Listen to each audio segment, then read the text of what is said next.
Bom dia, galera! Vamos dar continuidade aqui com nossa aula.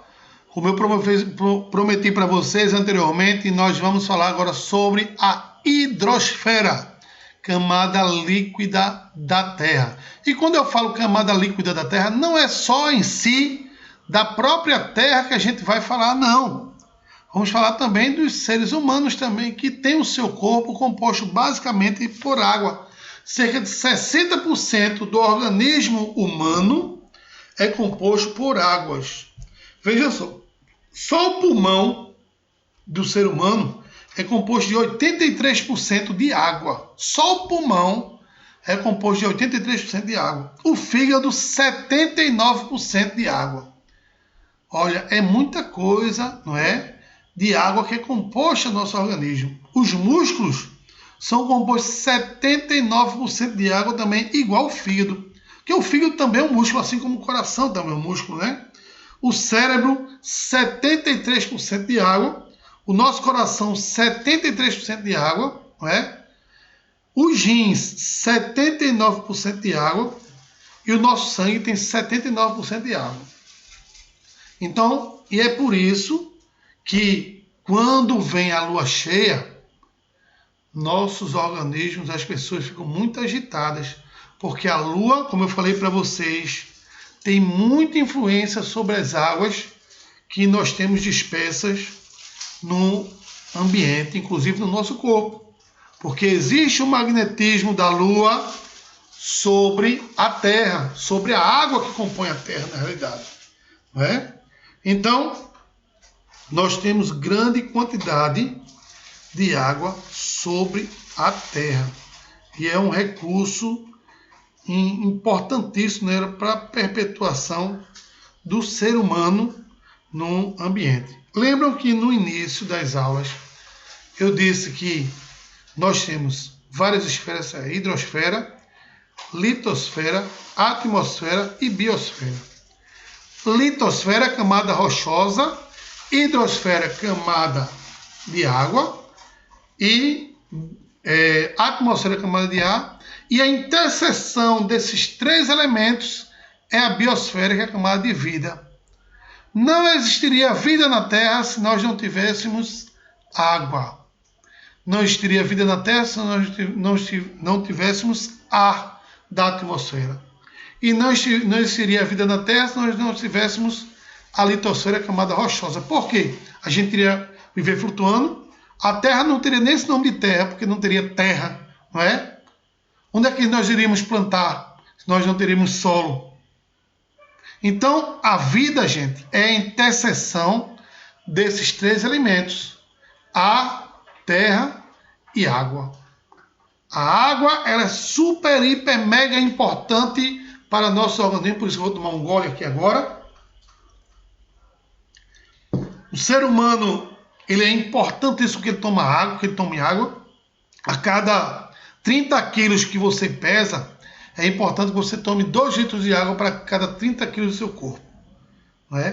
Para você ficar bem hidratado, também vai evitar complicações, não é? E seu corpo também não ficar muito vulnerável a doenças.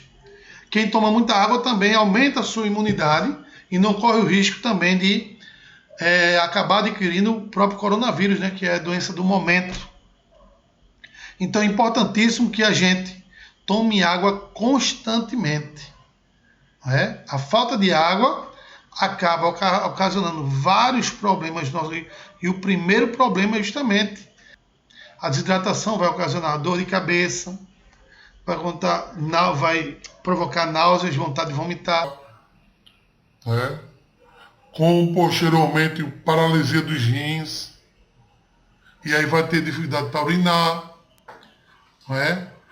E aí esses rins vão começar a trabalhar defeituosamente. Você vai ter que passar por um processo de hemodinâmica, não é? Que é a hemodiálise que você vai fazer para que esse rins, que já parou de funcionar porque você não toma água, e aí vai ter que usar um rins artificial, para filtrar esse sangue do organismo, e você consiga viver. A sobreviver, porque quem faz hemodiálise não está vivendo, está sobrevivendo. porque o cara faz uma sessão dia sim, outro não. Então é muito importante, gente, que vocês tomem água, não é? Para que o organismo de vocês tenha um funcionamento normal e regular, não é?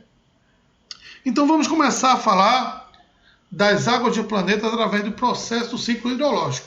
Lembra que quando eu falei para vocês lá no início, quando a Terra surgiu há cerca de 3,5 a 4,5 bilhões de anos, a Terra era uma imensa massa de gelo, uma imensa bola de gelo, e esse gelo, com o tempo, ele foi se derretendo, né, devido aos processos naturais do efeito estufa.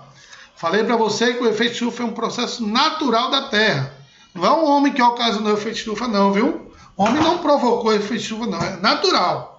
Se a gente não tivesse o efeito estufa, a Terra estava totalmente congelada ainda. Não é? Então, o efeito estufa é um processo natural que fez com que todo o gelo que cobrisse a Terra, não é? Que era uma imensa bola de gelo, derretesse, formando um único oceano, que era chamado de Pantalassa. Lembram que eu falei para vocês, nas primeiras aulas que a gente teve online, que a Terra tinha um único oceano chamado de Pantalassa, que circulava um único continente que era chamado de quê? Pangeia. Né? Eu tinha Pantalassa, que era um único oceano, consequentemente que tínhamos também a Pangeia.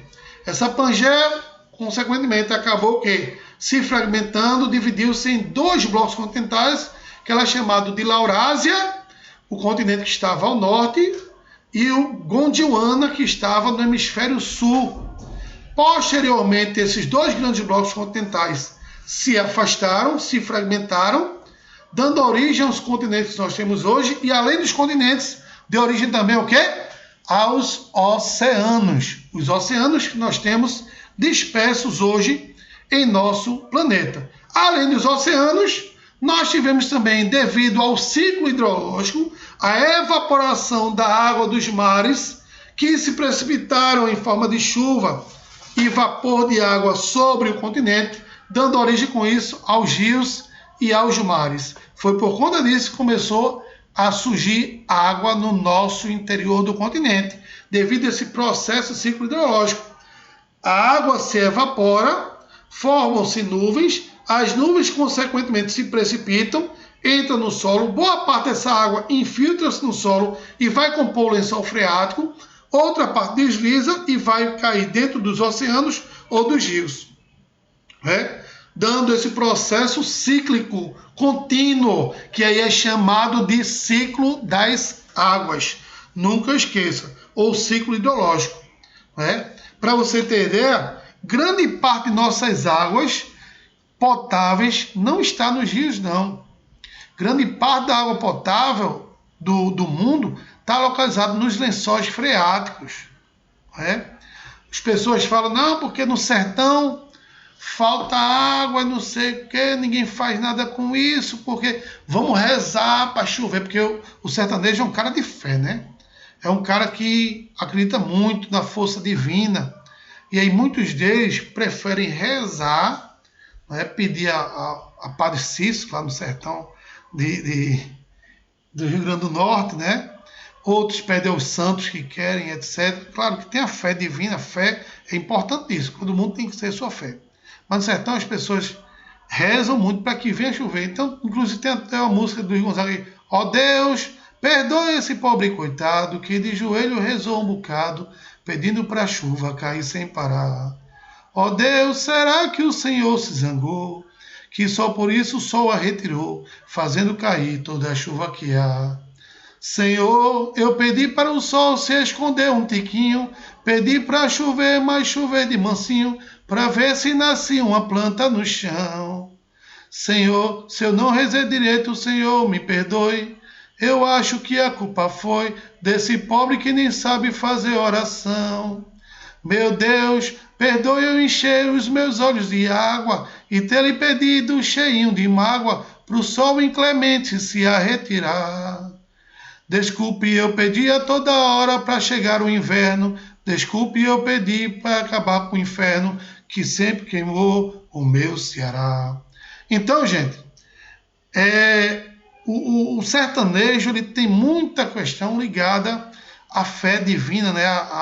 As orações, pedindo para que chova constantemente. Mas se ele pedir ajuda a amigos dele, né?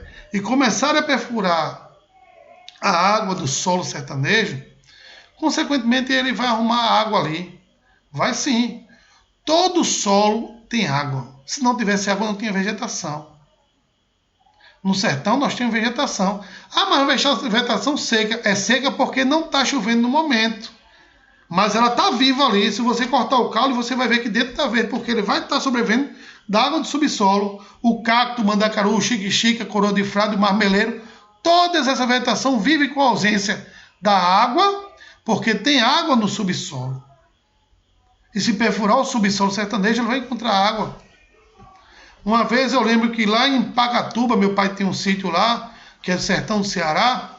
Meu pai comprou um sítio lá. E aí lá era tudo seco que a gente chegou.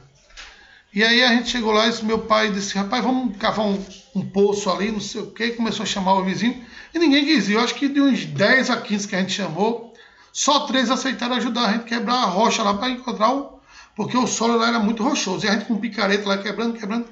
Até que a gente conseguiu perfurar o solo e chegou no lençol freático. Botou uma bomba e puxou água mineral. Que não precisava mais comprar água por aí fora, não. Lá tinha água mineral. A gente botou essa canalização e puxou e irrigou toda a região do sítio. E meu pai disse, olha, eu vou canalizar água para a casa de vocês, das 3 pessoas que ajudaram a gente. Mas se eu ver vocês dando água para o pessoal daqui vizinho, eu corto a água de vocês. Porque quando a gente chamou o pessoal para ajudar, ninguém quis vir. Mas na hora do bem bom, todo mundo quer. Então, gente, infelizmente é dessa forma. As pessoas só querem coisa na boquinha. Ninguém quer ajudar. E tem água. Todo canto que você perfurar, o solo você vai ter ou água ou petróleo. Se você perfurar lá no Oriente Médio, você vai ter petróleo. Na América do Sul, você vai ter água. Gente, a gente tem uma das maiores bacias hidrográficas do mundo, está aqui no Brasil. Não vai faltar água, não. Eu tenho água no subsolo. Uma grande quantidade de água, só falta vontade. Muitas vezes até vontade política. Né? Tem político por aí que quer o quê? Quer fazer transposição de rio. Se você fazer uma transposição de rio e fizer mal feita, vai acontecer o que você fez com o Mar de Aral. O Mar de Aral secou. Hoje é um imenso bloco de sal na região do Cazaquistão. O Mar de Aral secou, virou um deserto de sal, aquela região ali. Porque foi feita uma transposição incorreta. Se a gente fizer uma transposição incorreta em qualquer rio desse aí que tiver no sertão nordestino, em vez de melhorar a situação do sertanejo, você vai piorar. Então vamos cavar poço artesiano, tudo bem, se a água der salgada, vamos botar dessalinizador. Que muitas vezes no sertão a gente tem uma salinidade muito maior. E aí bota um dessalinizador e resolve o problema. Falta apenas vontade política. Por quê? Porque o sertão, infelizmente, é um bolsão de voto. Chega a próxima eleição, eu vou resolver o problema da sede aqui, da água, e vou mandar fazer uma transposição, mandar perfurar poço aqui e vai resolver o problema de todo mundo. Aí a turma, o cara bom é esse, vamos votar nele, e vota. Acabou a eleição, o cara ganhou, o cara nunca mais pisa lá, só vai pisar lá nas outras eleições. E assim vai. Então nunca vai se resolver um problema, não é?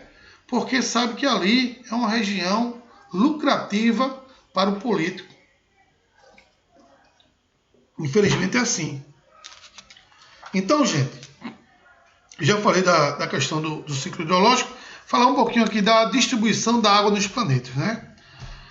A água da Terra é distribuída da seguinte forma: 97,5% é salgada, ou seja, grande maioria da água que a gente tem estão nos oceanos, né? E somente 2,5% é composto de água doce.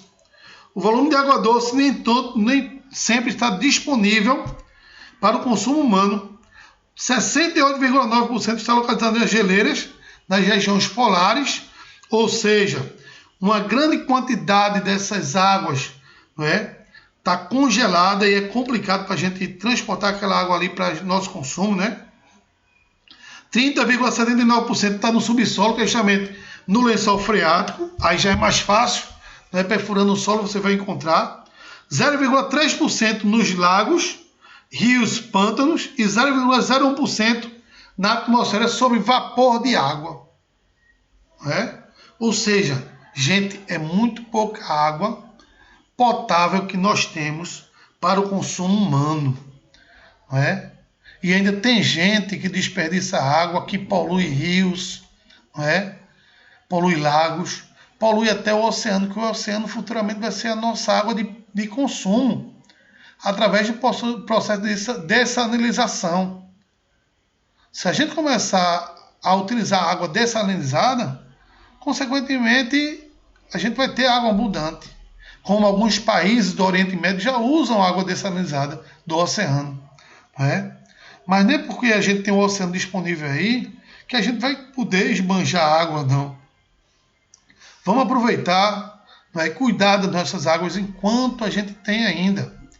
Vai chegar um momento que a água vai ser tão cara que a gente vai ter que praticamente financiar a água. Vai faltar água futuramente para tomar banho. A gente vai ter que tomar banho com óleo. Porque não vai ter água suficiente para tomar banho se a gente não cuidar.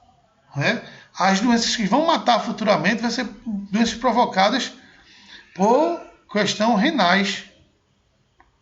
Muitas pessoas vão começar a sofrer de rins, como já tem muitas hoje sofrendo de rins aí, os hemocentros lotados de gente, fazendo tratamento renal por conta de pouca ingestão de água. Então, vamos preservar o pouco de água que a gente tem. Só 0,3% da água é o que a gente tem de espécie para a gente consumir, que está em lagos, rios e pântanos. Vê só. Se a gente quiser um pouquinho mais de água, a gente vai ter que perfurar o solo, que ali a gente vai ter 30,79% de água do lençol freático. É água que a gente tem disponível para a gente. Mas que, infelizmente, a gente não tem ajuda do governo para poder retirar água do subsolo para poder beber. A gente tem o aquífero Guarani, que é um grande caixa d'água no subsolo brasileiro, que resolveria com o problema da água do Brasil por muitos anos. Mas falta interesse político. Então, infelizmente, essa quantidade de 2,5% da superfície terrestre abastecer a demanda da humanidade, tem que ser de maneira racional. Se não for de maneira racional, vai faltar água, bem rapidamente. O Brasil possui a maior reserva de água doce, superficial e subterrânea do mundo, como eu falei. O aquífero Guarani é uma das maiores reservas de água do mundo e no Brasil. Então, a água, gente, também, assim como resolve o problema do Brasil, também pode ser um problema futuro para os próprios brasileiros em termos mundiais. Por quê? Se fala muito hoje em dia que a grande causa de conflitos mundiais está relacionada ao petróleo. O petróleo, deixa eu botar um pouquinho aqui de álcool, Vamos higienizar as nossas mãos, que é importante, contra o coronavírus. Em casa é assim. É álcool para o coronavírus e é repelente para a muriçoca, para a gente não ter chikungunya também. É importantíssimo. Aqui é assim, muriçoca aqui é boia. Então, gente, o que eu estava falando? Eu esqueci, tem um branco aqui agora.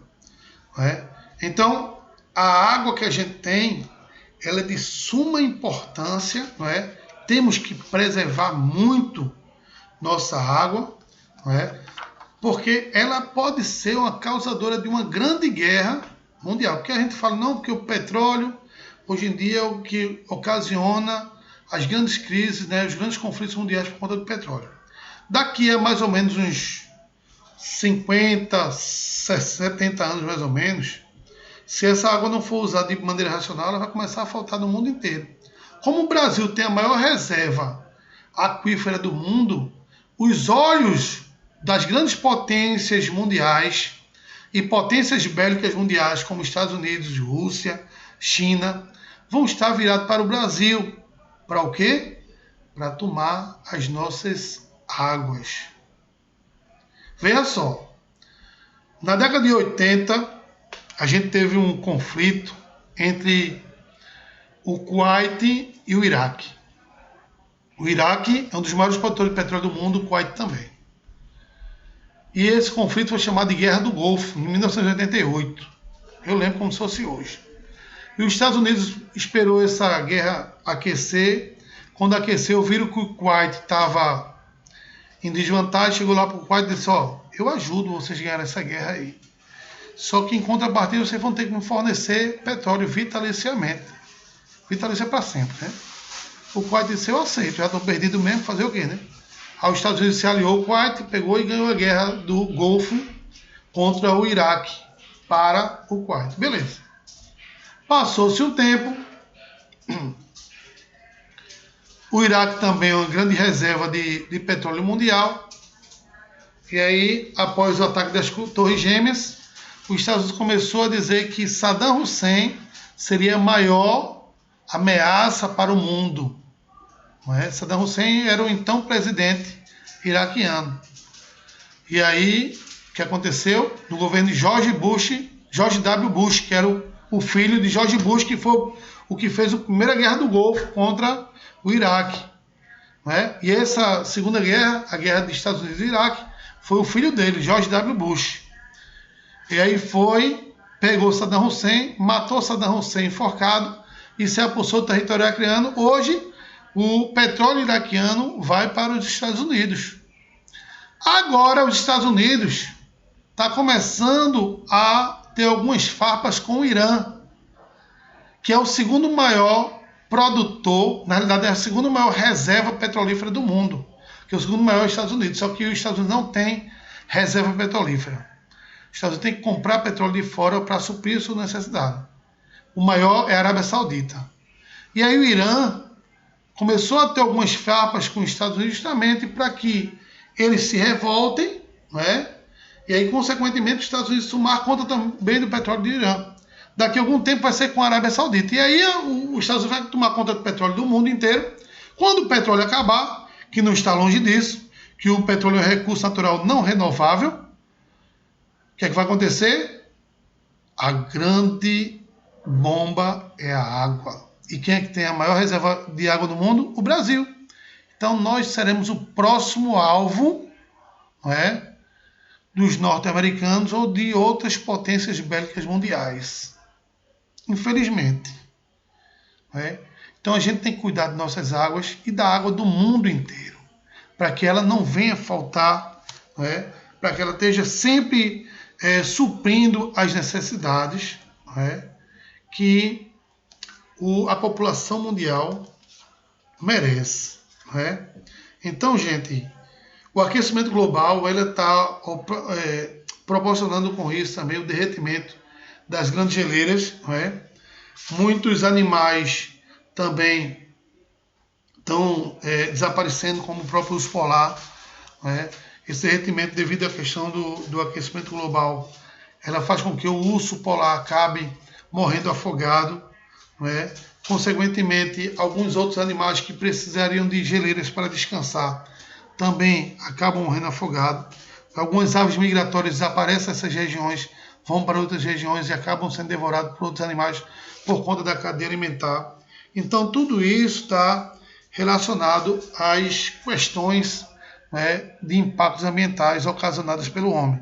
É por isso que é importantíssimo a gente preservar essa água que nós temos, não é, no mundo e não interfira nessa cadeia alimentar que nós temos.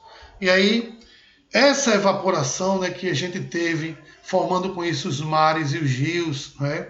A gente tem alguns mares importantes, né, como o Mar Cáspio, que é o mar fechado. Qual a diferença de um mar fechado e um mar aberto, né? Eu tenho um mar fechado, que ele não faz ligação com oceano nenhum. Já o mar aberto, como é o caso do Mar da Noruega, ou o mar Mediterrâneo, por exemplo, são mares que fazem contato com algum oceano. Né?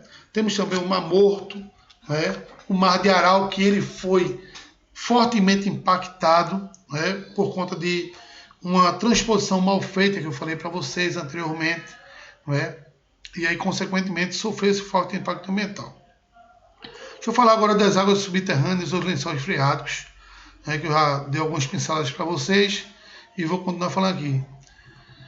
As águas subterrâneas são reservatórios de água doce encontrados no subsolo, são formadas e têm relação de infiltração da água pluvial, ou seja, quando a água entra em contato com o solo, ela acaba se infiltrando, né, indo até esse lençol freático, em menor proporção da água pluvial que ela entra em relação às que escorrem para os oceanos. Eu tenho uma proporção bem menor, né?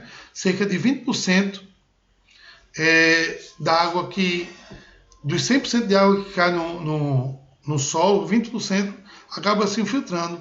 Só que ela não é consumida e aí vai se acumulando no subsolo, né? No que se refere à água subterrânea no Brasil, ocupa a posição em destaque internacional, pois o nosso subsolo temos dos maiores reservatórios de água subterrânea no mundo.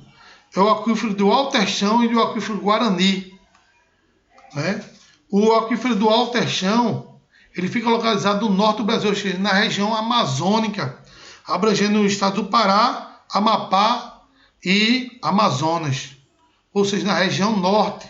Já o aquífero Guarani, além do Brasil, né, ou seja, que abrange a região centro-oeste do estado do Mato Grosso do Sul, Mato Grosso, São Paulo, Paraná, Santa Catarina, Rio Grande do Sul, esse aquífero Guarani também abrange o Paraguai, o Uruguai e a Argentina.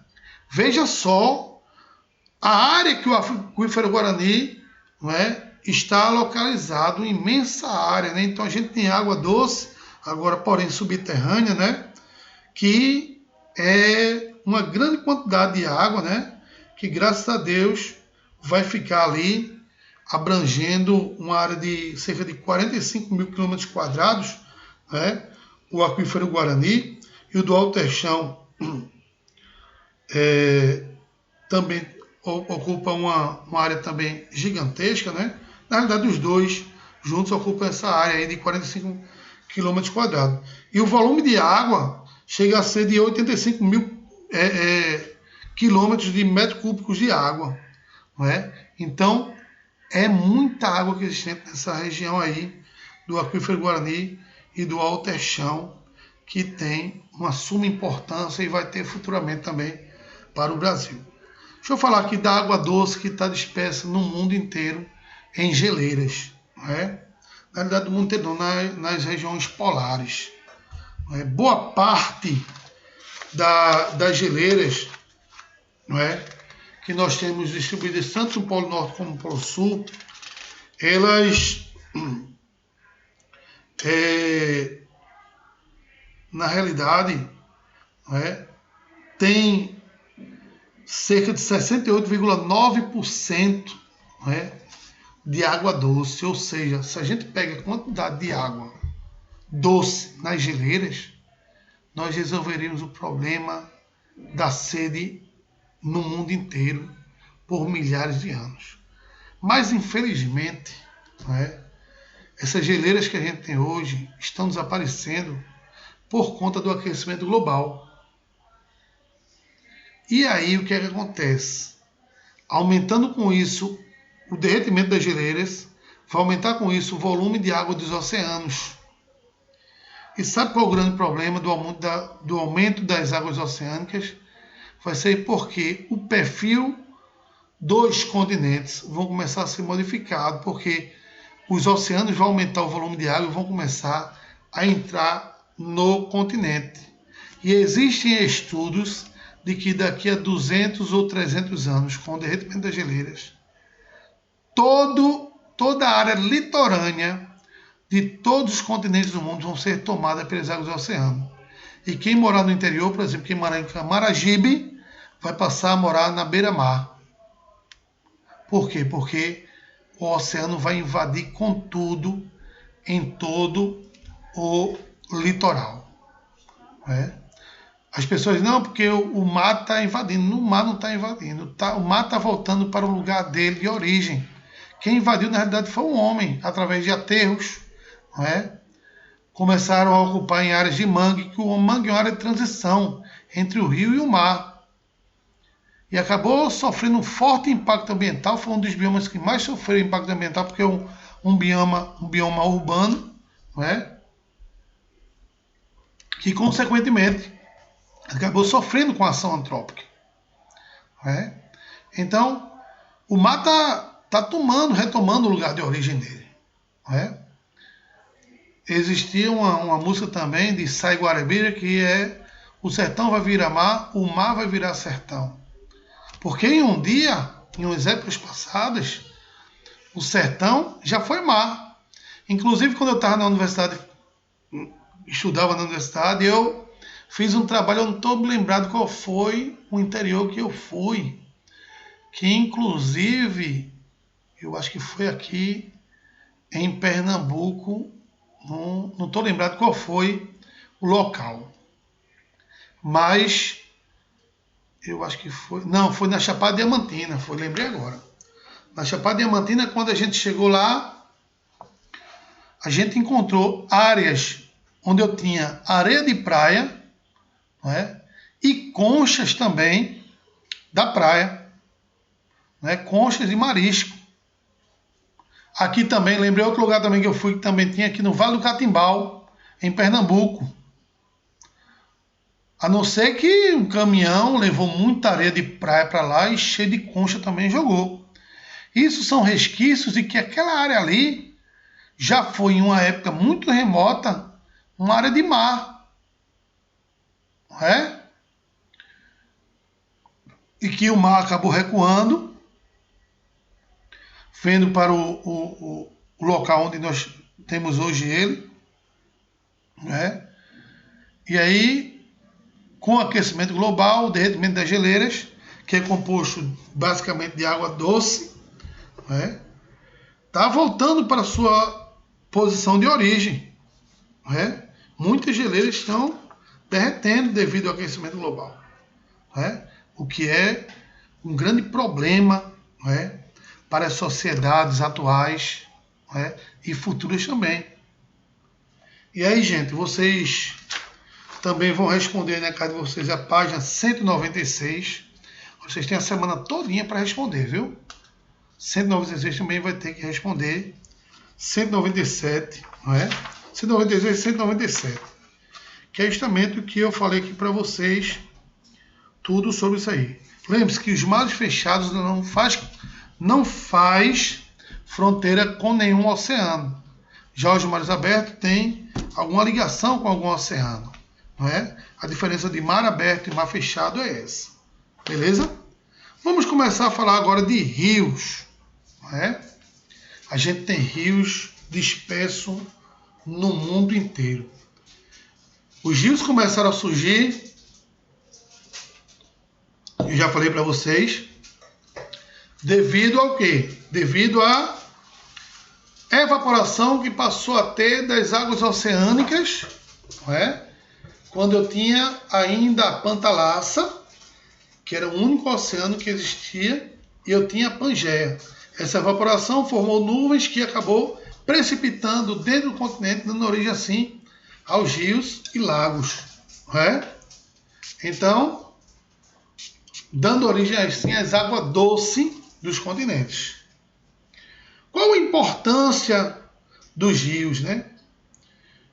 Os rios foram extremamente importantes na história da humanidade. Dois rios muito importantes, não é? Na verdade foram três, de grande importância, historicamente falando. Foram os rios Tigres e Eufrates, onde era a antiga Mesopotâmia, e hoje está localizado o Iraque. E o rio Nilo, na África, né? Que chegava até o Antigo Egito, o Baixo Egito, desaguando no Mar Mediterrâneo. Porque, historicamente, esses rios foram muito importantes. Porque, para a agricultura, né, principalmente o rio Nilo, que é o segundo maior rio do mundo, em termos de volume e extensão territorial, perde apenas para o rio Amazonas, e em termos de estrutura ele é muito parecido com o Rio São Francisco que a gente tem aqui em Pernambuco. Por quê? Porque ambos os rios, tanto o Rio Nilo quanto o Rio São Francisco, eles são e correm em direção sul-norte. O Rio São Francisco ele nasce no estado de Minas Gerais, na Serra da Canastra, não é? Entra na Bahia, porque o Rio São Francisco ele não é totalmente nordestino não, viu? Ele só passa a ser nordestino quando ele entra na Bahia. Passa por Pernambuco, aí deságua entre Sergipe e Alagoas, no Oceano Atlântico. Já o Rio Nilo, na África, ele nasce lá no Quênia, vem subindo, passa pelo deserto do Saara, e aí deságua no mar Mediterrâneo, lá no Egito. Não é? O deserto do Saara não, o deserto do Danúbio, na realidade. Não é? Então, ele tem direção sul-norte. Outra característica muito importante, que parece muito entre o Rio Nilo e o Rio São Francisco, é o seu potencial em termos de agricultura. O Rio Nilo, desde a época das crescentes férteis, né, dos povos nilóticos que viviam às margens do Rio Nilo, né, que quando o rio atingia pré-mar, na sua baixa mar, deixava as margens dos rios extremamente férteis e aí, consequentemente, era utilizado para o desenvolvimento agrícola na época. O Rio São Francisco também é um rio que tem uma grande importância para a agricultura. Aí eu tenho o cultivo de manga, né, tenho o cultivo de uva, na região do Rio São Francisco. Não é? Um outro potencial em termos de piscicultura, ou seja, da criação de peixe, da pesca, na realidade, que muita gente vive desses rios para a pesca. Não é? Então, esses dois rios ele têm características muito semelhantes, tanto o Rio São Francisco quanto o Rio Nilo. É por isso que o Rio São Francisco é considerado como o Nilo do Sertão. Já na Mesopotâmia, né? Eu tinha os rios Tigres e Eufrates, que eram considerados verdadeiros deuses e asseguravam a sobrevivência dos povos do atual Iraque, né? Dos rios Amarelo e Azul também, que estão localizados na região da Ásia.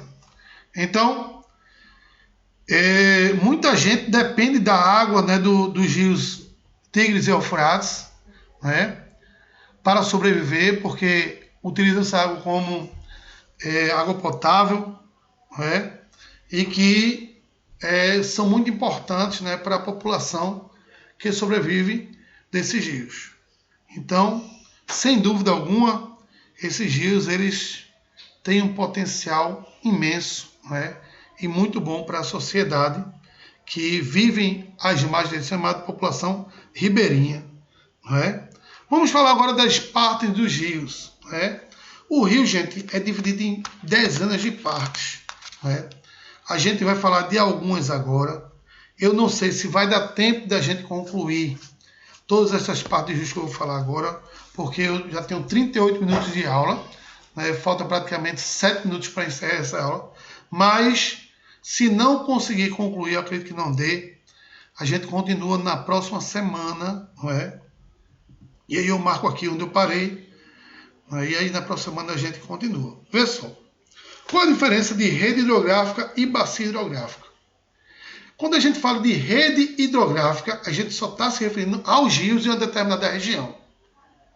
Bacia hidrográfica, a gente está se referindo tanto aos rios quanto ao relevo que o circula esses rios, né? Que circundam esses rios, na realidade. Então, se você ouvir falar rede hidrográfica, qual a rede hidrográfica do Rio São Francisco? Aí eu vou ter que falar todos os rios que estão ali próximo ao Rio São Francisco, Rio Pajeú, né? Rio Mochotó, entre outros rios que desaguam no Rio São Francisco. Porque os rios, uma rede hidrográfica, ela é formada por subafluentes, afluentes e o rio principal. Luiz Gonzaga, por exemplo, cantava uma música, não é? Que falava... O Luiz Gonzaga era uma pessoa que teve um conhecimento dogmático, né? Ou conhecimento empírico, né? Muito forte, e através das viagens dele pelo Nordeste em si, porque porque o cara que ele era semi-analfabeto. O Rio Gonzaga ele praticamente não foi nem numa escola. Ele aprendeu totalmente empiricamente, né, pelo que foi aprendendo no dia a dia. E aí ele fez uma música que falava justamente da rede hidrográfica de São Francisco. Quando ele falava no trecho da música, riacho do navio, correu para Pajeú, e o rio Pajeú vai despejar de São Francisco, e o rio São Francisco vai bater no meio do mar. Então ele falou de um trecho da rede hidrográfica do rio São Francisco, onde ele falou de um rio subafluente, um rio afluente e o rio principal. O rio subafluente, riacho do navio, correu para Pajeú, que é o rio afluente. E o rio Pajeú vai despejar de São Francisco, que é o rio principal da bacia hidrográfica. E o rio São Francisco vai bater no meio do mar. Né? Ou seja, 3 rios, né, que faz parte de um trecho da rede hidrográfica do São Francisco, onde eu tenho um subafluente, um afluente e o rio principal. Né? Então, gente, os rios também são divididos por conta das suas origens, né? Suas nascentes, na realidade. Existem, na realidade, 3 tipos de nascentes. As nascentes glaciais, nascentes pluviais e as nascentes nivais. As nascentes fluviais e nivais. Qual a diferença desses 3 tipos de nascentes? A nascente glacial são aqueles rios que nascem pelo derretimento do gelo das calotas polares, como eu tenho alguns rios como na Austrália, não, no Canadá, não é? O rio Quebec. Não é?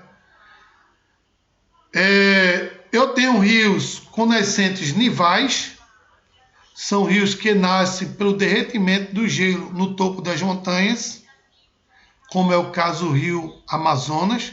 Aí você me diz, professor, e no Brasil tem montanha com gelo no topo? Não. Mas o senhor não falou que o rio Amazonas nascia pelo derretimento do gelo no topo da montanha? Eu falei. E quem disse que o rio Amazonas nasce no Brasil? O rio Amazonas não é um rio totalmente brasileiro, não, meu querido. O rio Amazonas é um rio que ele nasce sobre a Cordilheira dos Andes, no Peru, pelo derretimento do gelo da cordilheira. O rio também, a Amazônia também pode ser considerado nascente mista, porque em outras partes também eu tenho uma nascente pluvial. E nascente pluvial é um rio que nasce pelas águas das chuvas, como é o caso do rio São Francisco, que nasce ali na Serra da Canastra, no estado de Minas Gerais. As chuvas caem no solo, o solo fica saturado e começa a surgir olhos d'água. Não é? E aí eu tenho uma nascente do rio, geralmente com uma pequena quantidade de água. As nascentes, não é, são as partes dos rios, uma das partes dos rios que encontra-se a menor quantidade de água, não é, existente em um curso de um rio. Não é? Então eu tenho a nascente, que é justamente onde o rio nasce. E onde o rio deságua é chamado de foz. Depois eu vou falar das outras partes dos rios para vocês. Falei primeiramente da nascente e a foz é onde o rio desemboca. Então eu tenho 2 tipos de foz. É a foz em delta, onde essa foz ela deságua no mar por um único braço de rio, porque dá origem à letra D de delta, onde eu tenho,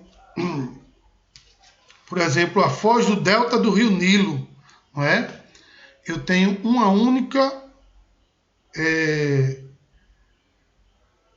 como é que se diz? Um único braço de rio, eu tenho a foz de delta. E tenho também a foz de estuário, dando origem assim a vários outros braços de rios no encontro com o mar. Ok? Então, gente, eu vou parar por aqui. Nossa aula vai ser encerrada por aqui, porque nosso tempo está acabando. Eu tenho apenas 30 segundos para as considerações finais. Queria agradecer a todos que estão presentes aqui, que vão assistir essa aula. Agradecer também pela força que eu recebi da direção, coordenação e professores com o falecimento do meu pai, e alunos também que rezaram e oraram, né, pela sua melhora, mas infelizmente nós não conseguimos vencer.